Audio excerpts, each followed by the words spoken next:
Assalamu alaikum wa rahmatullahi wa barakatuh. Welcome back, guys. Today I want to talk about being a man. There's a real problem in the modern world where a lot of our young men grow up without male role models. They have no father in the home because of the increase in single motherhood, which has become quite common, and in fact, which to some extent is celebrated as the great advancement of the 21st century. That we have single mothers. It's such a fantastic, fabulous phenomena, that we should be celebrating and not frowning on, we are told, incidentally. Despite the fact that professionals in the industry, psychologists, and sociologists and so on, will tell you that children who grow up in the single parent home are not as well adjusted as children who do have two parents, a father and a mother. And especially, men who are not growing up with a male role model. It doesn't have to be a father, by the way. It could be an uncle, it could be a grandfather, it could be a male figure, that is very present in those young men or those boys growing up, very present in their lives, um, which is very important because men teach boys how to be men. And so that being missing in many homes, and you will find that especially true about ghettos, impoverished neighborhoods. One of the negative cycles of perpetuating poverty and violence and prostitution and gangsterism and drug abuse, all these kinds of things, is very much interlinked with this phenomena of single parenthood. The mother who has children from different men, and then children who don't have male role models, especially boys, who go on to perpetuate the cycle of,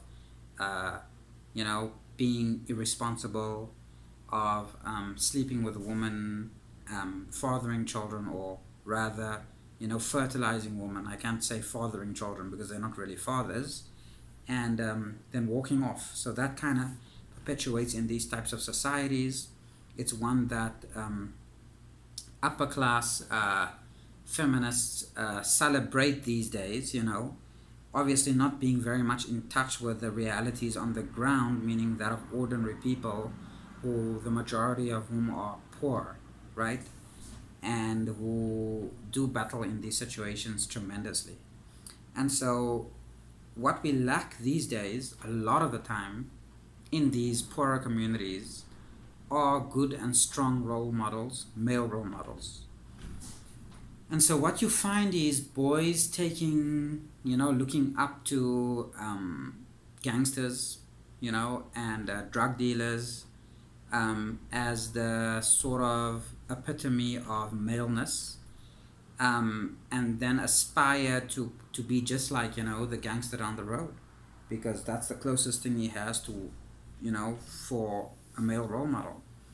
And so that being the case, it becomes necessary, unfortunately, for more of us men who are fathers like myself, to sort of give guidance, to young men growing up, and to be like fathers, to the fatherless generation, basically. And although I'm pretty young to be doing that, I find myself invariably doing that quite often, incidentally. And that's what I want to do today in this video, basically, is give some of you young men some pointers in your lives, like my father has done for me, and like his father has done for him back in the generations where we still, alhamdulillah, praise be, know our fathers, who our fathers are, and are raised by our fathers, look up to our fathers, admire our fathers, and learn a few things, a few tricks from our fathers. That's not happening very often these days anymore. And so we have a generation of young men who are not really men, dare I say. They do not possess truly male qualities, and as a result, I believe it is a strong contribution to the high rate of suicides that takes place amongst men in these times, because men too easily crack under pressure these days. And that stems from very simple things. The big difference between the way fathers handle problems and mothers handle problems is evident in child rearing. For example, I'll give you one very solid example. When a child comes home from school and he only has a mother, and he got beat up at school, the first thing the mother does is call the school, and start shouting at the principal, and then eventually calling in a meeting and acting all hysterical because her son got beat up by another kid, which is completely unacceptable, because boys should not fight. Now that's nonsense, basically, because the real world we live in is a world where there's constant fighting, okay? If it is not that men are trying to bully each other in the workplace, they're trying to bully each other on the road, they're trying to bully in every other way, you're always going to face bullying in the world, and so it's only natural kids at school, will experience bullying. And so this anti-bullying campaign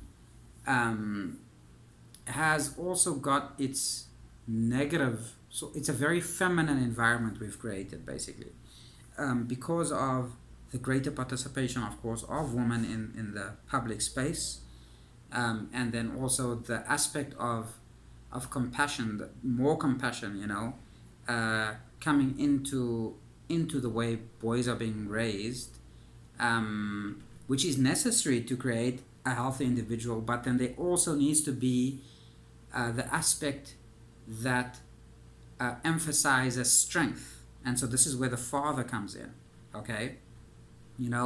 So the mother would say, okay, let us go to the school and find out and sort the situation out. How dare, my child, get bullied, or how dare my child. Whereas the father might sit there very calmly and say, okay, look, why, did the other kid hit you? Okay, and his kid might say, what, I took his lunch. And the father would say, okay, so there you go. What did you expect him to do? He took his lunch, so you got a beating for it. That's what you deserved. Okay, that's not going to be a mother's typical reaction. Or alternately, the child would say, look, he was bullying me because he wanted to steal my things and I didn't want him to, so I stood up to him. The father would be like, there you go, good job, he probably won't bully you again because did you at least get a punch in, And the kid would be like, yeah, I got 2 punches in. It'll be like, okay, so you got 2 punches in and he got 5, so what? Probably he's not going to bully you anymore because bullies like soft targets, right? So, I mean, that's it, you dust it off and carry on. Life goes on because the world is a tough place, and the world is especially a tough place for men, okay? We tend to overlook that harsh reality. We raise our boys, insulating them, and then we expect them to take on traditional manly roles and carry traditional manly pressure, the pressures out there on men, having raised them to be wimps in a non-traditional way, basically. And so this is kind of the conundrum of the modern era, the feminized era, where we haven't balanced out the yin and yang. We haven't balanced out the male and female energy in the world anymore. There isn't the compassion of the female, yes, when the child falls, and the mother hugs the child and says it's okay, that's an important part of nurturing, true. But then sometimes you also need to tell the child, you know what, get up, that's it, get up, dust yourself off, and carry on, because there's also the aspect of tough love, and that is the father's sort of role, that the role that is being ignored, or the role that is being overlooked. And so because young men grow up in this feminized way, when they seek validation, from a male, and in a male way, in a tough way, because there's a natural proclivity for boys to want to be tough, they look at the antisocial figures in the world, gangsters, violence, drugs, the idea that, that a man can do whatever he wants to, eventually appeals to malehood, and so failing to see that a real man is a man who's responsible, because there aren't role models of responsible behavior in men who are both responsible and brave, who are both capable, very capable, but also very respectful, and who are both able to take action when needed, but also knows when to stand back. So we're kind of missing that whole dimension. It's gone. That is the traditional father. The traditional father doesn't exist in so many societies anymore. Okay, and one of the biggest problems, even in homes, by the way, where there are fathers, okay, this is the other problem, okay, in primitive societies, and I'll call it what it is primitive societies that breed gangsters and drug addicts, right?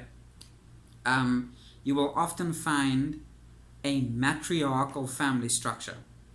That's right, because the matriarchal family structure does not impose enough responsibility on the males in that society, right? And then men find degenerative ways of entertaining themselves and living their lives for themselves, okay, which was never meant to be part of what a man is, okay? A man is meant to be responsible for more than just himself. He's meant to be responsible for a family, a community, a household, a wife, children, or wives, or whatever. A man was meant to be responsible for more than just himself. And so in these types of degenerative societies, even when there is a man present, I've seen it myself personally many times, the man is emasculated in his home. So there's a situation where the boys do have a male figure in the home, but the male figure is emasculated. The male figure is not respected as the head of the household. The male figure does not take charge, and hence the male figure ceases to be masculine in the eyes of the male children who are growing up. And so, because the male figure is not accorded the respect and decorum of manliness by his wife, the mother of the house, or the woman in the house, the older people in the house, right? The male children, seeing this, do not respect the male figure of that house, and so therefore he doesn't present an example for them, and they then go on to find other role models of people who are apparently respected. And in these degenerate type of communities, those people are often drug lords, right? Those are the men who don't take shit from nobody, right? Those are the drug lords, right? And so they sort of revere them as role models, because the respectful man, the hardworking man, the decent man, the man who comes home every day after hard days of work to provide for his family, is not treated like a man in the household. And so those boys don't respect him, his sons, and they don't see him as a role model, because boys want a role model of stature, of power, of respect, of honor. Okay, and they don't see that in the emasculated man of the feminist, degenerate, matriarchal household. And so what we have done with this generation, coming from these primitive matriarchal and feminist cultures, is we have created a breed of useless men. And this breed of useless men is a natural plug-in to the matriarchal social structure, because it is reliant on the industry of women only. And men are mainly there as instruments to fertilize women. So basically, these men are just there to have sex. Other than that, they don't bear any responsibility over the woman. So, I mean, these types of societies obviously come with its pros and cons, right? The upside of this type of backward social structure is that women are freer, in that they are not accountable to men, for their actions, as in patriarchal societies, and they hold sway. They hold authority in their hands, right? The downside of those types of societies is that women are constrained then, while they may be free conceptually, meaning they feel that they have power in their hands and they're free to make decisions, okay? They are constrained. The constraints that they face are natural constraints, the natural constraints that come with those kinds of societies, meaning they suffer the economic constraints. Those societies are usually not economically viable.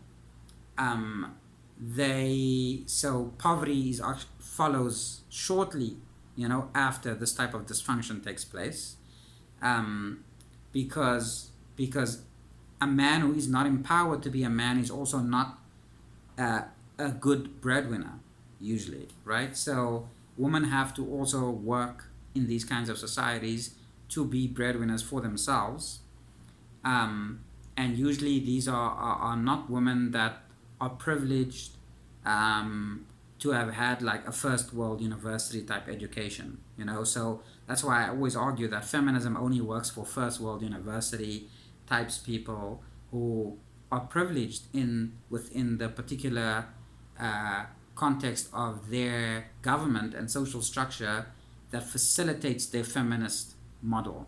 Outside of that, in the natural world, where they don't have the necessary cushioning to make women equal, so to say, so that they can compete from the having been given a head start through government and social structures and social security and payouts to single mothers and so on and so forth. Without all those kinds of things in place, right, women under feminism and matriarchy suffer a great deal. Not only do they suffer in first world countries, but they also suffer, they suffer even more, minus the social institutions that facilitate these quote-unquote freedoms that women have, because the natural constraints within nature, which is closer to what you find in third world countries, results in matriarchal societies degenerating into a society of crime, violence, rape, and all these kinds of things, which you will not find common and popular in patriarchal societies, and that's just a fact. And so if you want to look at the natural consequences of that, there's any number of third world countries you can you can examine, that sort of commonly follow matriarchal models, and you will find, vast amounts of crime, violence, gangsterism, drug abuse, um, all interlinked with single motherhood. Those things just go together. And that's a fact, okay? Um, and so for my part, what I want to say to young men in light of all these things, if you're finding yourself in a society where things have really just gone downhill, it is a degenerate society, it is a matriarchy, there are no positive male role models, then try to find positive male role models, outside of your society or within your society, those few that you find, and aspire to be different. And one of the ways in which you aspire to be different and respect yourself in being different is to live by a moral code. Choose a moral code to live by, okay? And part of that moral code, should include very basic things like not cheating, not stealing, not lying, not taking drugs, and not sleeping around. Very simple, okay? Choose a moral code, because a moral code will give you strength in your manhood, and through trying to do what is right, that masculine energy, that positive masculine energy, would be put to good use, and you will find it within yourself. You'll find the strength within yourself to be assertive in the right ways and for the right reasons, and to really express yourself as a man, and to harness your masculine energy, because masculine energy essentially is the ability to be assertive, in sticking to principle. But if you ain't got no principles, then obviously that's out of the question, right? It is up to men to make civilized, to make the situation, a bad situation, into a good situation. It is up to men to take control of their degenerate communities and to clean up, the mess that has been created, by, the slave masters, who really through this mess, want to in fact keep you enslaved. And that's just what's happening, okay? You're not gonna find, very wealthy people, by the way, pushing the feminist narrative amongst themselves in their families. You don't find very, very wealthy businessmen, right, who have wives who are trying to be their bosses. You don't find that, okay? You don't find very wealthy men often who have wives who work. Most of their wives are housewives, okay? Just have a look at it, They don't want you to have families and to have a model that works, because that way they can't exploit you for cheap labor. And so feminism is really just a big economic ploy to exploit you. And until you start having strong, stable families with strong, stable men, they will continue to do what they do. Thank you very much.